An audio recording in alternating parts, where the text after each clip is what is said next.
Bonjour à tous, aujourd'hui une nouvelle vidéo où on va revenir sur un fan manga qui n'est pas le mien. Ça faisait très longtemps que j'avais envie de faire une vidéo dessus et je me lance enfin parce que j'ai un peu de temps devant moi pour vous en parler. Je vais parler de DBS Yamoshi. Alors qu'est-ce que c'est DBS Yamoshi? Déjà c'est un fan manga créé, scénarisé et dessiné par Thibaut Deboum. Thibaut Deboum que vous avez déjà pu voir sur ma chaîne notamment. Pourquoi parler de ce fan manga et pourquoi DBS Yamoshi? Pour ceux qui ne le sauraient pas, DBS Yamoshi, donc Yamoshi est le premier Super Saiyan et Super Saiyan God de la légende des Saiyans et qui a été révélé dans une interview de Toriyama quand on parlera. Thibaut Deboum a donc voulu faire un fan manga sur ce personnage qui est énigmatique encore à l'heure actuelle car on n'a aucun élément supérieur depuis autant d'années, donc depuis 2013 avec du coup le premier film avec Beerus Battle of God. Sur ce, du coup, DBS Yamoshi, du coup, qui parle de Yamoshi, fan manga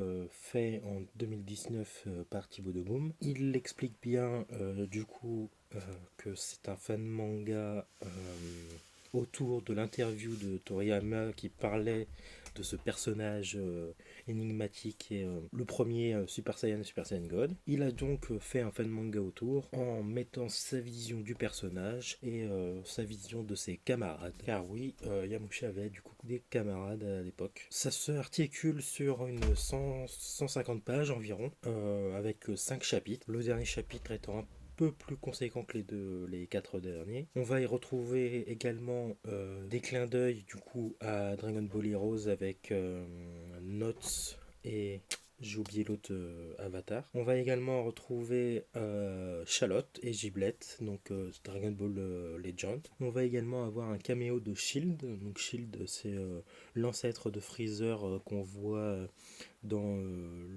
l'OAV spécial Bardock lorsqu'il devient un Super Saiyan. Et également la patrouille galactique qui va faire son apparition quelques pages. Au-delà de ça, le fan manga propose énormément de moments très sympathiques. Le dessin est vraiment correct, même plus que correct par rapport à ce que je fais.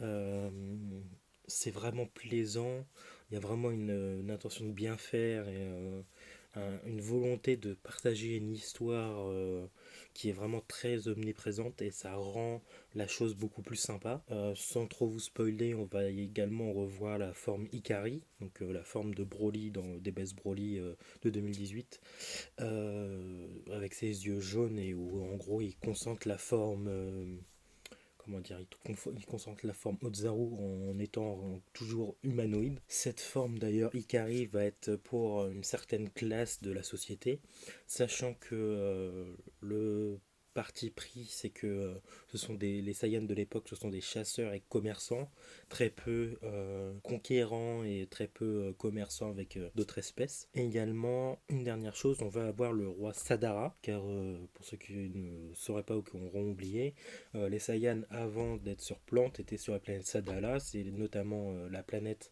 où sont encore les Saiyans de l'univers 6. Donc on va avoir le roi Sadala, bien avant Dragon Ball Kakumei. Et également on va avoir du coup d'autres personnages que vous pourrez peut-être reconnaître ou que vous allez reconnaître de toute manière.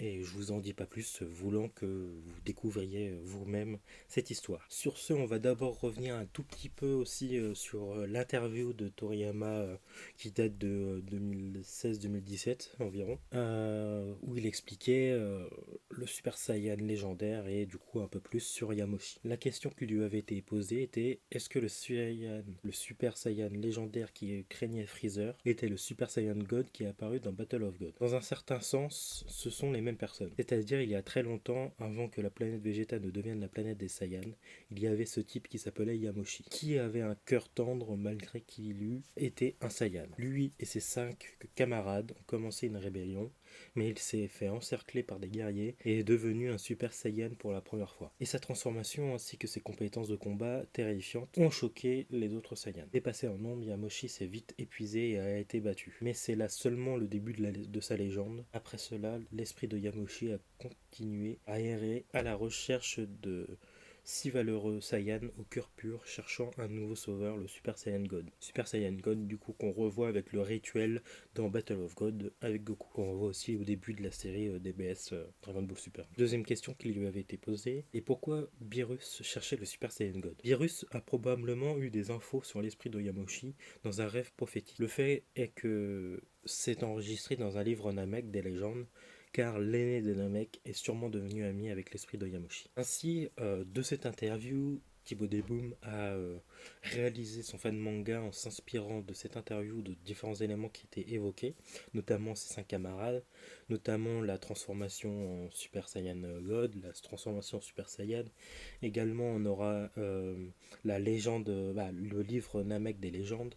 On a également les entre guillemets Saiyans maléfiques, donc les mauvais Saiyans au cœur impur. On va également avoir différents aspects qui vont ressortir, notamment les compétences qui auront choqué les autres Saiyans, etc.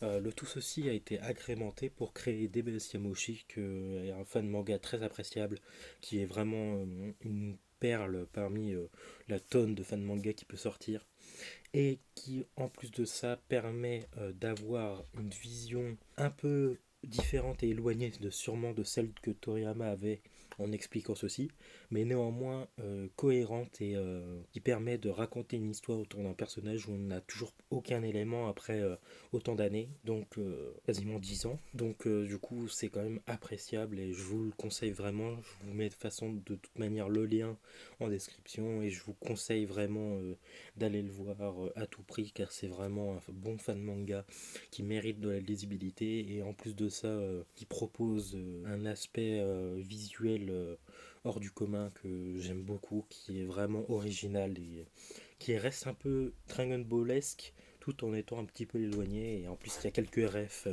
très plaisantes. Sur ce, j'espère que la vidéo vous aura plu. Si vous l'avez déjà lu, n'hésitez pas à me dire en commentaire ce que vous en avez pensé. Si vous ne l'avez pas encore lu, je vous conseille d'aller le lire et de me dire en commentaire ce que vous avez pensé. Je reste disponible de toute manière en commentaire et également sur mes réseaux Instagram et Twitter si vous voulez venir parler. Sur ce, je vous dis à bientôt et prenez soin de vous.